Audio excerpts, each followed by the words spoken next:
तो हमारा पहला क्वेश्चन है, त्वरित इलेक्ट्रॉन 400 वोल्ट और 100 वोल्ट के लिए डी ब्रोगली तरंग दैर्ध्य का अनुपात क्या होगा। तो इसके लिए पहले हम फार्मूले को समझ लेते हैं, कैसे हम लोग क्वेश्चन को सॉल्व करेंगे और अनुपात को कैसे निकालेंगे। तो जैसा कि हम लोगों ने डी ब्रोगली इक्वेशन पढ़ा है कि लैम्डा बराबर H/P होता है और P बराबर होता है M/V। अब काइनेटिक एनर्जी के फॉर्म में लिखेंगे तो √2mE। ई क्या है, काइनेटिक एनर्जी है। अब यहाँ पर काइनेटिक एनर्जी ई की बराबर क्या लिख सकते हैं, QV लिख सकते हैं। तो यहाँ पर हम क्या रख देंगे, QV। तो यहाँ पर हम देखेंगे कि लैम्डा बराबर हमारा क्या इक्वेशन मिल रहा है, लैम्डा व्युत्क्रमानुपाती हो जा रहा है √V के। तो यहाँ पर हमें मिल गया। अब यहाँ पर हम देख रहे हैं कि इलेक्ट्रॉन वोल्ट हमें मिला हुआ है 2 का, मतलब 2 इलेक्ट्रॉन के वोल्ट के बारे में पता चला है। तो मतलब हम इस इक्वेशन को ऐसे भी लिख सकते हैं, λ1/λ2 √V2/V1। ठीक है। अब यहाँ पर हमें सभी का वोल्ट पता हुआ है, मतलब 2 इलेक्ट्रॉन का वोल्ट पता है। तो λ1 और λ2 के बीच हमें अनुपात निकालना है। तो V2 की वैल्यू क्या है, आपकी 100 है और V1 की वैल्यू क्या है, 400 है। अब इसको अगर हम सॉल्व करेंगे तो सॉल्व करने के बाद हमारा जो वैल्यू आएगा वो आएगा 1/2। तो यहाँ पर हमारा जो इक्वेशन आ रहा है, अनुपात जो आ रहा है वो आ रहा है 1:2 का। तो इसलिए हमारा जो राइट ऑप्शन बनता है ऑप्शन फर्स्ट है। चलते हैं अगले क्वेश्चन की ओर। यदि हाइड्रोजन परमाणु का आयनन विभव 13.6 eV है तो हीलियम आयन का आयनन विभव क्या होगा। तो यहाँ पर He+ का आयनन विभव पूछा हुआ है और हम सभी जानते हैं जो आयनन विभव होता है यानी कि जो IE होता है वो टोटल एनर्जी यानी कि हम लिख सकते हैं TE के बराबर होता है। अब टोटल एनर्जी क्या होती है, तो टोटल एनर्जी इक्वल होती है -13.6। तो -13.6 Z²/n²। तो यहाँ पर हम देखें कि दोनों कॉमन है, यानी कि यहाँ पे दोनों की कोस बराबर है, चाहे हाइड्रोजन की बात करें चाहे हीलियम की। ठीक है। तो यहाँ पर N2 और -13.6 कॉमन हो जाएंगे तो हमारा जो इक्वेशन मिलेगा IE = Z² हो जाएगा। तो इस इक्वेशन से हम हाइड्रोजन के आयनाइजेशन एनर्जी अपॉन आपके हीलियम के आयनाइजेशन एनर्जी को लेंगे। ठीक है, इक्वल टू कर देंगे आपके हाइड्रोजन के परमाणु क्रमांक का स्क्वायर बटे आपका हो जाएगा हीलियम के परमाणु क्रमांक का स्क्वायर। तो हाइड्रोजन का जो परमाणु क्रमांक होता है 1 और हीलियम का होता है 2, यानी कि 1/2 का होल स्क्वायर करेंगे तो हमारा जो आएगा 1/4 आएगा। ठीक है, 1/4, क्योंकि जब 2 का स्क्वायर करेंगे तो क्या आ जाएगा, 4 आ जाएगा। अब यहाँ पर हाइड्रोजन का आयनाइजेशन एनर्जी आपको दिया हुआ है, आयनन विभव दिया हुआ है 13.6 eV। तो यहाँ पर हमें हीलियम का निकालना है। तो क्या होगा, ये 13.4 से मल्टीप्लाई कर देंगे। तो यहाँ पर हीलियम की आयनाइजेशन एनर्जी क्या हो जाएगी, हम 13.6 में क्या करेंगे, मल्टीप्लाई कर देंगे। कितने का कर देंगे, 4 का। तो हमारा जो वैल्यू आएगा वही हमारा आंसर होगा। तो हमारा वैल्यू क्या आएगा, 54.4 eV। तो यहाँ पर हमारा जो राइट ऑप्शन है ऑप्शन फर्स्ट है। आइए चलते हैं अगले क्वेश्चन की ओर। अगला क्वेश्चन देखते हैं क्या कहता है। क्वेश्चन नंबर 3 में है, क्वांटम संख्याओं के निम्नलिखित समुच्चयों में से किसमें प्रदर्शित इलेक्ट्रॉन की ऊर्जा अधिकतम होगी। तो सिंपल सा क्वेश्चन है बट आपको करने आना चाहिए। आपको क्या करना है, n+l का यूज़ करना है और n+l की वैल्यू जिसकी सबसे अधिक होगी उसकी ऊर्जा अधिकतम होगी। तो ऐसे क्वेश्चन में आप यही स्टेप फॉलो करेंगे, यही कंसेप्ट यूज़ करेंगे। तो ऊपर वाले में देखेंगे 3 + 2 हो जाएगा 5, दूसरे वाले में 4 + 1 करेंगे 5, तीसरे वाले में 4 3 करेंगे 7 और लास्ट वाले में 5 + 0 करेंगे 5। तो यहाँ पर आप देख रहे हैं यहाँ पर वैल्यू n+l की 7 आ रही है। तो सबसे अधिक अधिकतम ऊर्जा किसकी है, ऑप्शन थर्ड की है। तो यहाँ पर हमारा जो राइट ऑप्शन होगा ऑप्शन थर्ड होगा। चलते हैं अगले क्वेश्चन की ओर। एक परमाणु में कितने इलेक्ट्रॉनों के लिए n = 3, l = 1, m = -1 तथा s = +½ संभव है। तो बहुत ही अच्छा क्वेश्चन है और इस तरह के क्वेश्चन आपके एंट्रेंस एग्जाम में आते हैं। आइए देखते हैं कि कैसे हम सॉल्व करेंगे। तो आखिरी जो उपकोष है n = 3 दिया है तो n मतलब 3 लिख देंगे और l दिया है l = 1 मतलब हो गया p उपकोष। ठीक है, मतलब n = 3 दिया है तो आगे 3 और l = 1 दिया है तो p उपकोष होगा। अब हम जानते हैं p में 3 ऑर्बिटल होते हैं और m की जो वैल्यू होती है -1, 0 + 1 होगी। अब यहाँ पर m -1 केवल दिया है तो मतलब कि आपके पहले वाले में इलेक्ट्रॉन भरेगा। ठीक है, अब s की वैल्यू +½ दिया है तो इसका मतलब क्या होगा, आपका जो इलेक्ट्रॉन होगा वो आपका होगा ऊपर की ओर, मतलब इसमें सिर्फ एक ही इलेक्ट्रॉन होंगे, यानी कि P के पहले वाले ऑर्बिटल में सिर्फ एक ही इलेक्ट्रॉन होंगे। चूँकि वैल्यू माइनस में नहीं है, नहीं तो 4 इलेक्ट्रॉन भरते, यहाँ पर बस प्लस है तो एक ही होगा, इसलिए हमारा एक इलेक्ट्रॉन संभव है। चलते हैं अगले क्वेश्चन की ओर, देखते हैं अगला क्वेश्चन हमारा क्या कह रहा है। सोडियम परमाणु के लिए m बराबर 0 वाले इलेक्ट्रॉन की संख्या है। मतलब कि क्वेश्चन में आपको बताना है कि वो कौन सा इलेक्ट्रॉन है जिसके लिए m की वैल्यू 0 होगी, यानी कि चुंबकीय क्वांटम संख्या का मान 0 होगा। तो इसके लिए हम क्या करेंगे, पहले सोडियम का इलेक्ट्रॉनिक कन्फिग्रेशन करेंगे। तो अगर इलेक्ट्रॉनिक कन्फिग्रेशन करें तो 1s2 2s2 2p6 3s1। तो हम सभी जानते हैं कि s उपकोष में एक ऑर्बिटल, ठीक है, इसमें भी एक ऑर्बिटल, इसमें भी एक ऑर्बिटल, ये p है तो p में 3 ऑर्बिटल होंगे, और s है तो इसमें एक ऑर्बिटल होंगे। और m के लिए 0 की वैल्यू इसमें भी होगी, इसमें भी होगी, यहाँ पर होगा -1 0 +1, ठीक है, और इसमें भी m की वैल्यू क्या होगी, 0 होगी। और एक ऑर्बिटल में अधिकतम 2 इलेक्ट्रॉन होते हैं, तो 2 इलेक्ट्रॉन यहाँ पर मिल गए, 2 इलेक्ट्रॉन यहाँ पर मिल गए, यहाँ पर भी 0 है तो यहाँ पर 2 इलेक्ट्रॉन मिलेगा, और यहाँ पर आप देख रहे हैं 1 इलेक्ट्रॉन है। तो जो टोटल इलेक्ट्रॉन आएंगे m बराबर 0 के लिए, तो 2 + 2 + 2 + 1, यानी कि आपके हो गए 2 2 4 2 6 1 7, तो टोटल इलेक्ट्रॉन होंगे 7। आई होप आपको क्वेश्चन समझ में आ गया होगा। आइए चलते हैं अगले क्वेश्चन की ओर। निम्नलिखित में से कौन सी क्वांटम संख्या संभव नहीं है। तो कौन सी संभव नहीं होगी, आइए देखते हैं। तो कैसे हम करेंगे, पहले मैं ये आपको बता देता हूँ ताकि आप एग्ज़ाम में इजीली कम समय में इसको सॉल्व कर सकें। तो यहाँ पर n की वैल्यू क्या है, 3 है, यानी कि हम n बराबर n लेकर चलेंगे, और l की वैल्यू होगी 0 से लेके n-1 तक, और m की वैल्यू हम जानते हैं -1 से लेकर 0 + l तक होता है, ठीक है। और s की वैल्यू हम सभी जानते हैं क्या होता है, +½ -½ होता है। किसी भी एक ऑर्बिटल में 2 इलेक्ट्रॉनों के लिए s की वैल्यू होती है +½ -½ तो पहले ऑप्शन में n बराबर 3 है, तो l बराबर 2 पॉसिबल है, m बराबर 0 है, और s के लिए भी +½ है, तो ये पॉसिबल है, ठीक है। आइए देखते हैं दूसरे ऑप्शन को। दूसरा ऑप्शन क्या दिया हुआ है, दूसरा ऑप्शन दिया है n बराबर 3 और l बराबर दिया है 0, ठीक है। l बराबर 0 है तो m का मान भी 0 हो सकता है, और s का वैल्यू तो माइनस+ हो सकता है, ठीक है। थर्ड में देखते हैं n बराबर 3 है तो l का मान 0 है, चलिए मान लेते हैं 0 होगा। m का मान यहाँ पर -1 दिया है तो ये पॉसिबल नहीं। अगर l का मान 0 है तो m का मान क्या होगा, 0 होगा, -1 नहीं होगा। तो इसलिए जो राइट ऑप्शन है हमारा यहाँ पर बनेगा, निम्नलिखित में कौन सा क्वांटम संभव नहीं है, तो थर्ड वाला संभव नहीं है। आप इसको सॉल्व करिएगा, अगर कोई डाउट हो तो आप हमसे कमेंट करके पूछ सकते हैं, मैं आपको फिर से रिप्लाई करूंगा, और इसके लिए मैं एक वीडियो बना दूंगा, ठीक है। चलते हैं अगले क्वेश्चन की ओर। निम्नलिखित में से कौन सी क्वांटम संख्या 4f के लिए संभव नहीं है। तो आइए देखते हैं कैसे हम क्वेश्चन को सॉल्व करेंगे। तो यहाँ पर हम देखेंगे कि 4f है तो n की वैल्यू क्या हो जाएगी, 4 हो जाएगी, और l का वैल्यू क्या हो जाएगा, 3 हो जाएगा। कैसे होगा, हम सभी जानते हैं कि s p d f, s के लिए l का मान 0, p के लिए 1, d के लिए 2, और f के लिए क्या होता है, 3 होता है। तो यहाँ पर l की वैल्यू क्या हो गई, 3 हो गई। लेकिन यहाँ पर ऑप्शन में दिया है l बराबर 2, तो ये तो संभव नहीं है, तो इसलिए हमारा यहाँ पर राइट ऑप्शन है ऑप्शन सेकेंड। आइए चलते हैं अगले क्वेश्चन के लिए। अगला क्वेश्चन है 2D कक्षक में इलेक्ट्रॉनों की संख्या है। बहुत अच्छा क्वेश्चन है और बहुत कंफ्यूजिंग है। आप सिंपल सा है, आप तुरंत बोलोगे 10 होगा, लेकिन 2D तो पॉसिबल ही नहीं है, क्योंकि आपको d ऑर्बिटल दिखेगा तो आप तुरंत बोल दोगे कि d में 10 इलेक्ट्रॉन होते हैं, बट 2D तो ऑर्बिटल पॉसिबल ही नहीं है, ठीक है ना। तो जब 2D ऑर्बिटल पॉसिबल ही नहीं है तो इलेक्ट्रॉन की संख्या हो सकती है, नहीं हो सकती है। तो यहाँ पर इलेक्ट्रॉन की संख्या क्या होगी, 0 होगी। तो याद रखिएगा, ये नहीं कि आप बहुत जल्दी जल्दी में यहाँ पर ऑप्शन फर्स्ट ले लें कि डी में 10 इलेक्ट्रॉन आते हैं तो ऑप्शन फर्स्ट ले लें। यहाँ पर आपका 0 आंसर होगा, यानी कि ऑप्शन 4। तो पहला क्वेश्चन क्या बोला है, 1.8 ml जल में न्यूट्रॉनों के मोलों की संख्या ज्ञात कीजिए। तो यहाँ पर जो 1.8 ml जल है, हम इसको क्या मान लेंगे, 1.8 ग्राम मान लेंगे। तो मोलों की संख्या हम कैसे ज्ञात करते हैं, n बराबर होता है W/m, W यहाँ पे 1.8 ग्राम है, और जल का अणुभार है 18, तो यहाँ पर अगर हम सॉल्व करेंगे तो आएगा 0.1 मोल। तो ये अपने पास आ गया मोलों की संख्या। अब इसमें हम Na का गुणा कर दें तो हमारे पास आ जाएगा अणुओं की संख्या, तो 0.1 × Na, जिसे हम एवोगैड्रो संख्या भी कहते हैं। तो टोटल अणुओं की संख्या निकालनी है तो हम लोग जल का ले लेते हैं, तो H2O। अब हमें न्यूट्रॉनों की संख्या निकालना है, तो हाइड्रोजन में हम सभी जानते हैं न्यूट्रॉन नहीं होते हैं। ऑक्सीजन में कितने होंगे, 8 न्यूट्रॉन होंगे।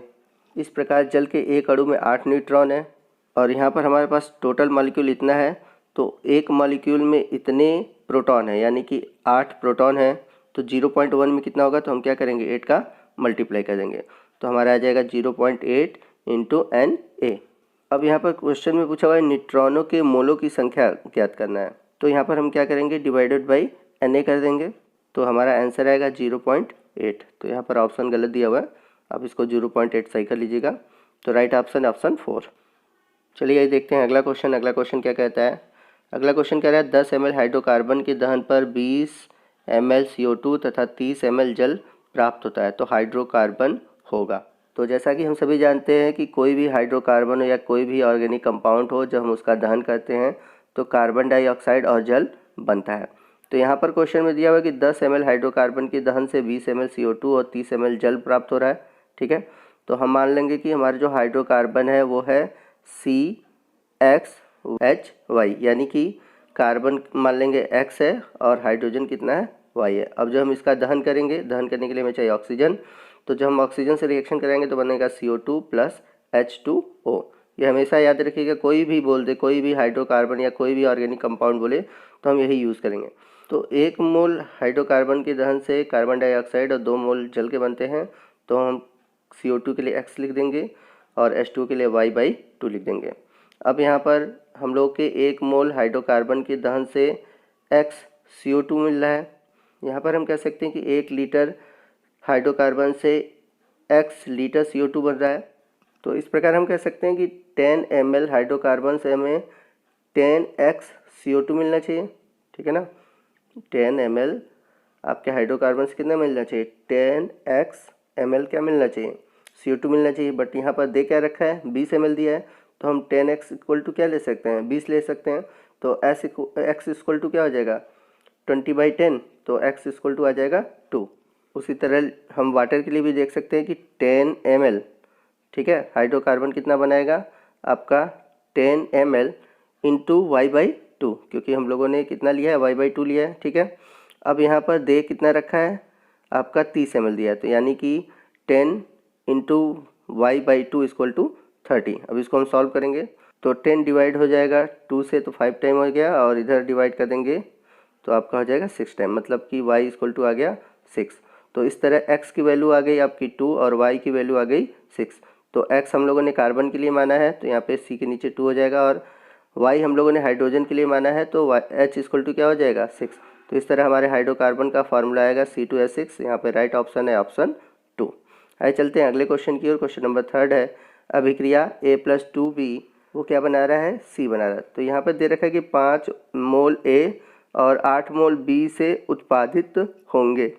तो यहाँ पर हम देख सकते हैं कि 1 मोल A 1 मोल C बना रहा है, लेकिन यहाँ पर जो 2 मोल B है वो भी 1 मोल C ही बनाएगा। अब यहाँ पर लिमिटिंग फैक्टर किस पे डिपेंड करेगा, 5 मोल A और 8 मोल B से। तो यहाँ पर हम 5 मोल A का लेंगे तो हमारा 1 मोल C बनेगा, परंतु यहाँ पर B के 4 मोल लेंगे तब जाकर हमारा C बनेगा। सो यहाँ पर हमारा जो लिमिटिंग फैक्टर होगा वो B होगा, यानी कि 8 मोल B से 4 मोल C के बनेंगे। ठीक है, तो यहाँ पर हमारा जो राइट ऑप्शन होगा ऑप्शन सेकंड होगा, 4 मोल C। चलते हैं अगले क्वेश्चन की ओर। अगला क्वेश्चन बहुत अच्छा क्वेश्चन है। दिया हुआ है कि बोरान के B10 व B11 दो समस्थानिक होते हैं। बोरान का औसत परमाणु भार है 10.8 U ज्ञात किया जाता है। अब बोरान टे के समस्थानिक का प्रतिशत उपलब्धता होगी। तो यहाँ पर क्वेश्चन में आपको बताना है कि जो बोरान 10 है समस्थानिक, उसकी प्रतिशतता कितनी उपलब्ध होगी। अब यहाँ पर हम लोग औसत परमाणु भार निकालेंगे। ठीक है, तो औसत परमाणु भार कैसे निकलेगा, तो यहाँ पर हमें पता है कि पहले एक का क्या करेंगे परमाणु भार ले लेंगे। तो यहाँ पर मान लेंगे जो B10 है वो x% है। ठीक है, सो यहाँ पर हम लोग क्या करेंगे 10 इंटू x करेंगे। ठीक है, प्लस अब यहाँ पर हम लोग 11 मतलब B11 कितना है, तो हम इसको हम क्या ले सकते हैं 11 इंटू क्या करेंगे 1 माइनस x लिख सकते हैं, या फिर लिख सकते हैं 100 माइनस x और अपॉन 1।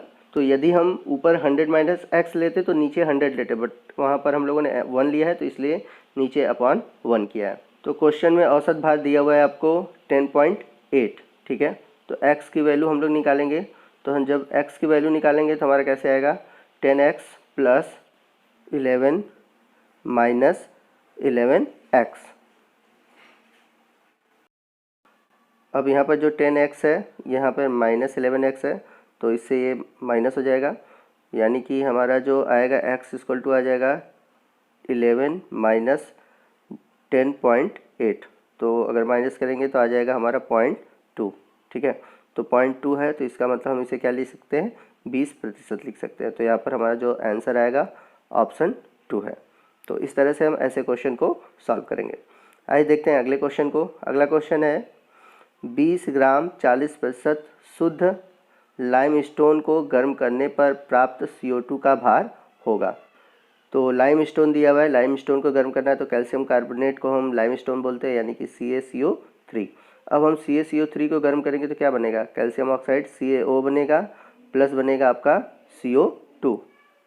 तो यहाँ पर हमें दे रखा है कि 20 ग्राम का केवल 40% ही शुद्ध है। तो हम कैसे करेंगे, तो 20 ग्राम का हम 40% निकाले तो क्या हो जाएगा 20 गुणे 40/100।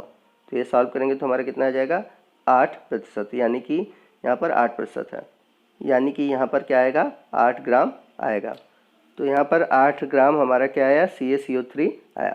अब ये 8 ग्राम है, तो 8 ग्राम का हम मोल निकाल लें, देखते हैं हमारा मोल कितना आएगा।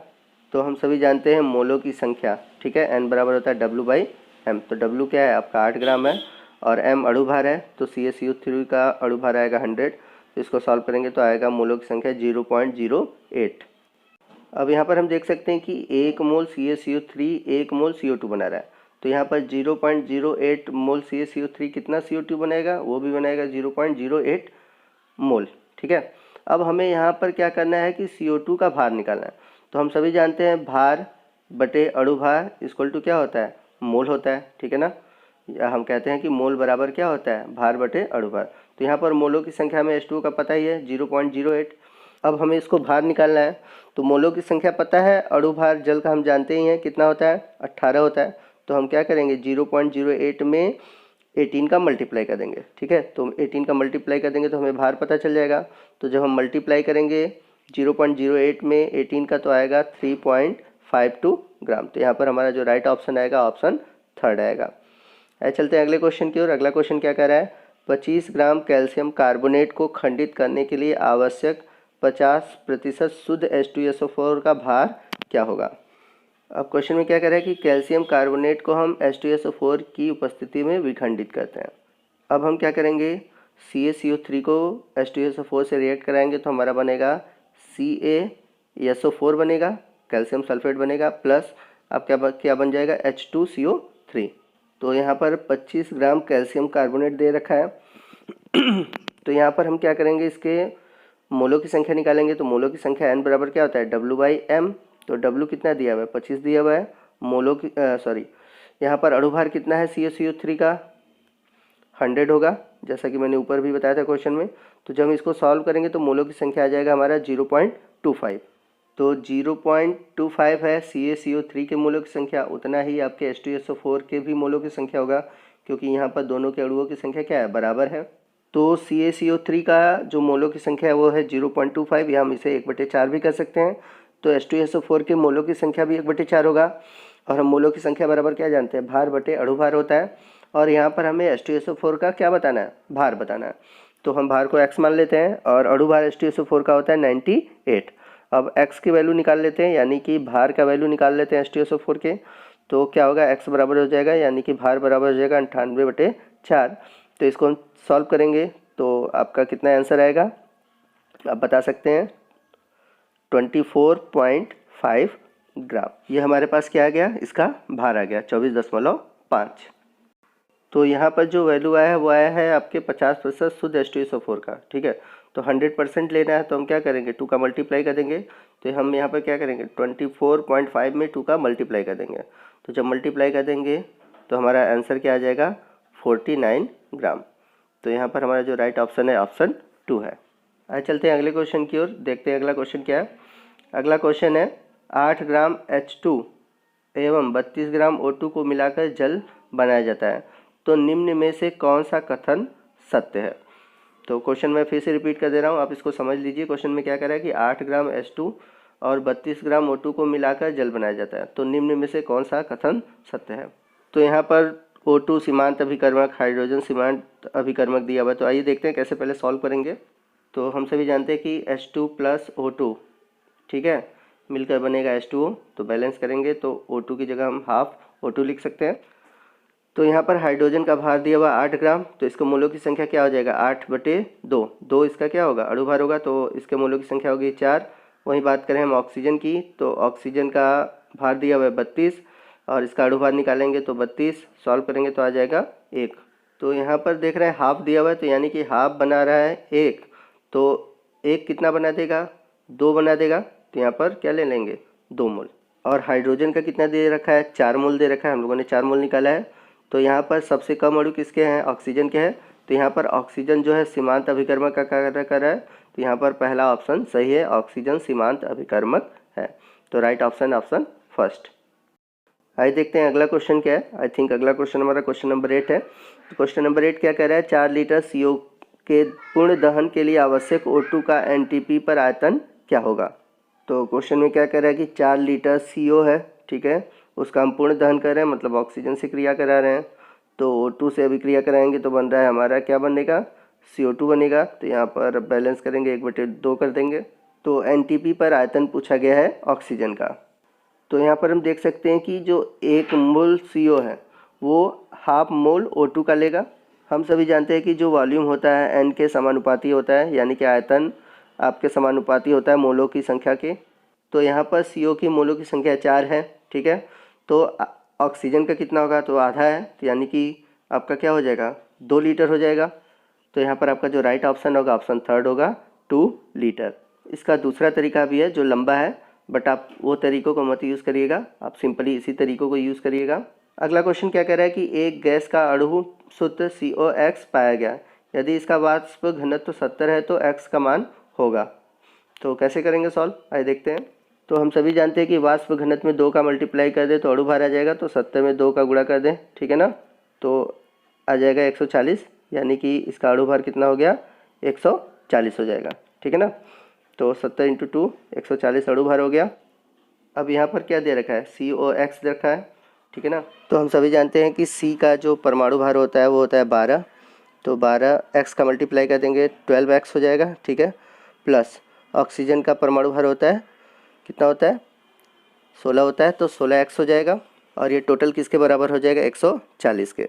तो यहाँ पर हम सॉल्व करेंगे और x की वैल्यू निकालेंगे, तो सॉल्व करेंगे तो कितना आ जाएगा 20x = 140, और x की वैल्यू कितनी हो जाएगी 140/28 = आ जाएगा 5, यानी कि इसको सॉल्व करेंगे तो आ जाएगा हमारा 5। तो यहाँ पर x की वैल्यू कितनी आ गई 5 आ गई, तो इसलिए हमारा जो राइट ऑप्शन है ऑप्शन थर्ड है। तो दोस्तों ये थी आज की वीडियो। उम्मीद है कि आपको इस वीडियो से बहुत ही बेनिफिट हुआ होगा, आपका हर कंसेप्ट क्लियर हो गया होगा। अगर आपको वीडियो अच्छा लगा हो तो वीडियो को ज़रूर लाइक कीजिएगा। कोई भी डाउट हो आप हमसे कमेंट करके पूछ सकते हैं, और अगर वीडियो अच्छा लगा है तो आप कमेंट करके हमें कह भी सकते हैं। और अपने दोस्तों में इसे अधिक से अधिक शेयर कीजिए ताकि वो भी इसका बेनिफिट पा सकें। और यदि आप हमारे चैनल पर नए हैं और अभी तक आपने हमारे चैनल को सब्सक्राइब नहीं किया है तो प्लीज़ हमारे चैनल को सब्सक्राइब कीजिए और बगल में जो बेल आइकन है उसको प्रेस कीजिए ताकि जब भी मैं कोई नया वीडियो अपलोड करूं उसका नोटिफिकेशन आपको मिलता रहे। तो मिलते हैं अगले वीडियो में अगले टॉपिक के साथ, तब तक के लिए जय हिंद, जय भारत।